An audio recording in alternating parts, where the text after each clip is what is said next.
Hey guys, welcome back to another episode of Making a Game in Virtual Reality. My name is Ryan, and in this episode, I will be showcasing some of the code that I've been working on over the past 2 weeks. Right now, I'm currently in VRChat in my own private instance, and I'm going to be interacting with the board pieces, demonstrating the different construction logic, collision logic, and interaction logic that I've added. When I join the world, I can see that there is a city at the end of this table available to be picked up and placed on the board. The city can be rotated, manipulated, as long as it's in my hand, and if I were to place it on the board, it will become an active RTS game object, and it will begin its activation by constructing itself.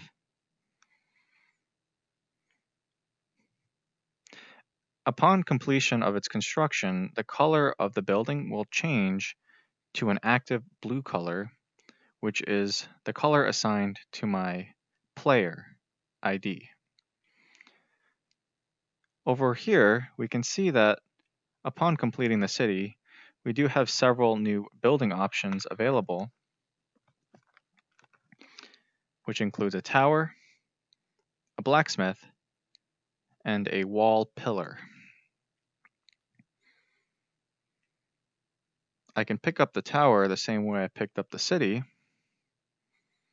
and notice that its color is neutral white.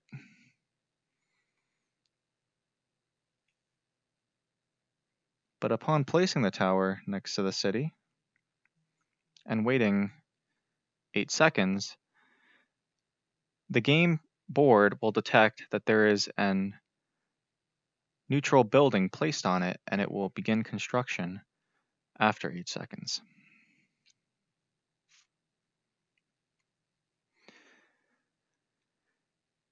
The completion of the construction will also change the tower to a blue color, indicating to the player that the building is active on the game board. Additionally, a new tower will appear in the spawn menu, which I would say this plank represents, to also be placed on the board.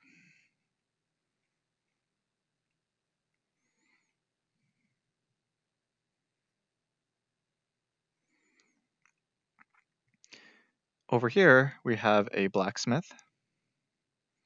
The blacksmith represents a building that can spawn warriors and knights. I can place a blacksmith the same way I place a tower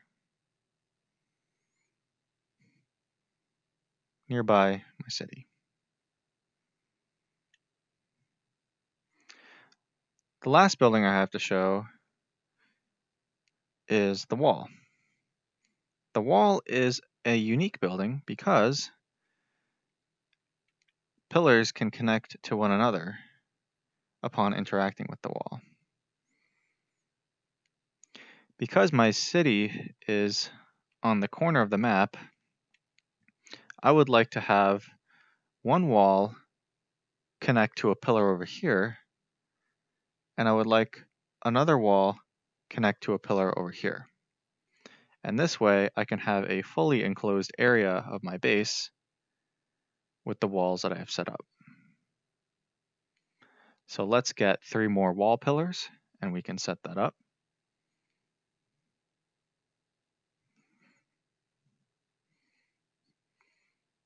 And also connect the wall pillars to each other.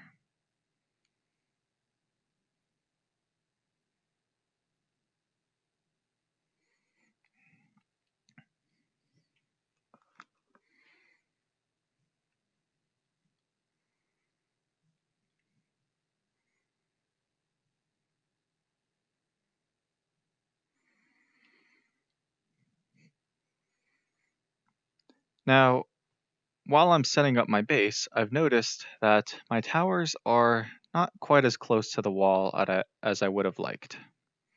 So what I'll do is I can pick up buildings that are already built and place them to the position that I'd like them to be in. So this tower should be up a little bit closer to the walls. And this tower, upon assigning these pillars, will be a little bit closer.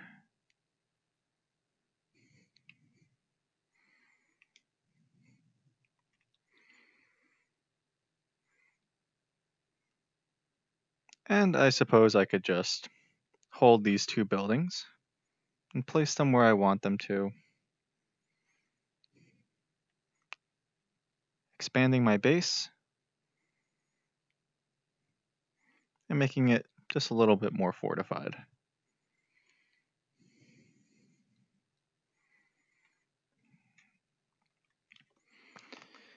So this is what a starter base would look like in this game. I can rotate my city so that it could be pointing outwards. And should anyone decide to attack my base, I will happily seal off the wall, preventing enemies from getting in through the entrance. Lastly, if I ever do happen to be moving objects around, say a wall and a tower, they won't accidentally knock buildings over if they are built or established in their positions. While if they're not built and I were to kick them, they would move around like actual physical objects. It's only when they're built and rooted in a position that they don't accidentally get knocked over. And for the objects that do happen to get knocked off the table, they'll just respawn back on the plank.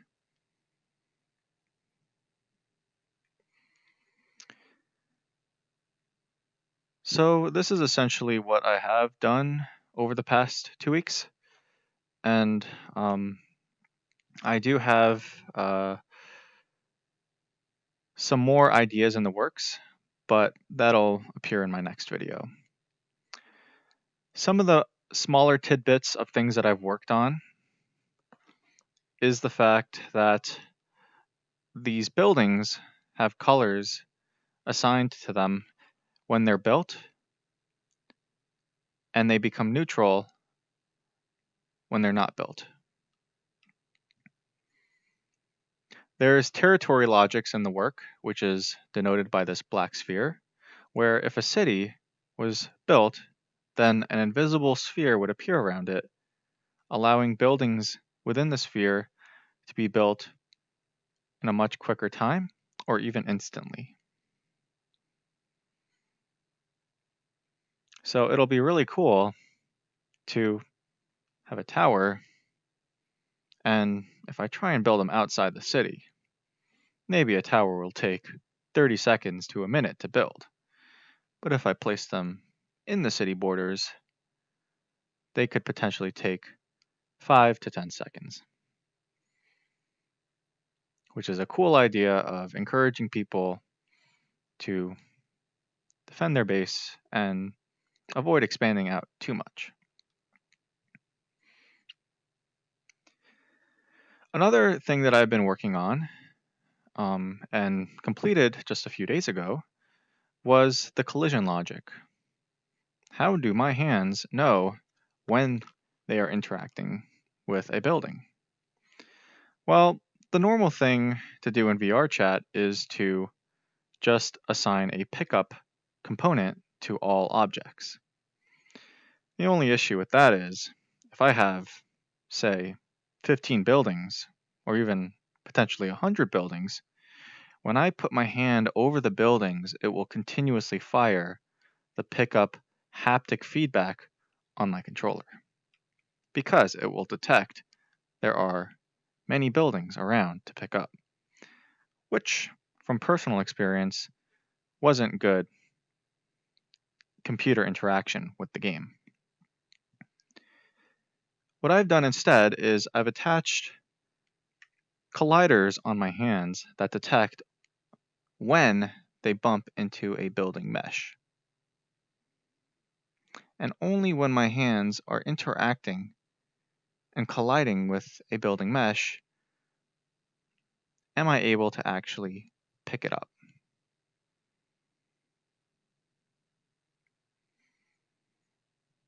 Collide, and you can pick up.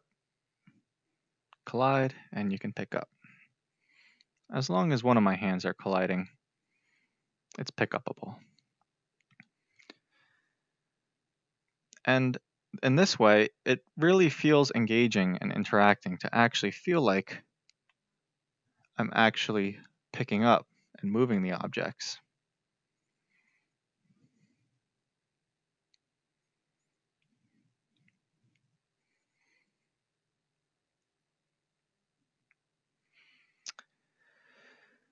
So that's the end of this video, and I do thank you guys for sticking around and watching these episodes.